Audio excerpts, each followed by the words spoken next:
पहिलाच ball over pitch आणि helicopter stroke. Omkar देसाईचा फेवरेट आणि patent stroke. Now that's a one-handed shot. Striker वरती आहे. आणखीन एक पुल ऑन साइडला. चेंडू होतोय गुल सीमारेषेच्या बाहेर. 21 धावांची आवश्यकता. यावेळेला बॅकफुटला गेले. पॉइंटला खेळतात हा बॉल आणि विवेक शेलार काय अफलातून फटका खेळणार. पुढचा बॉल हा फ्रॅकर ऑन साइडला. चेंडूला पाठवलाय. हवेच्या लाटांवरती स्वार होत. आणि यावेळेला पुन्हा एकदा उस्मान पटेल रायगडचा टायगर ब्रँडेड बिग हिट षटकार येतोय. फिरोज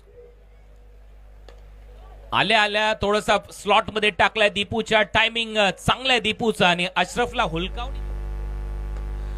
ओवर पिच बॉल दी और अब ये बेहतर शॉट है. फ्लैट 6.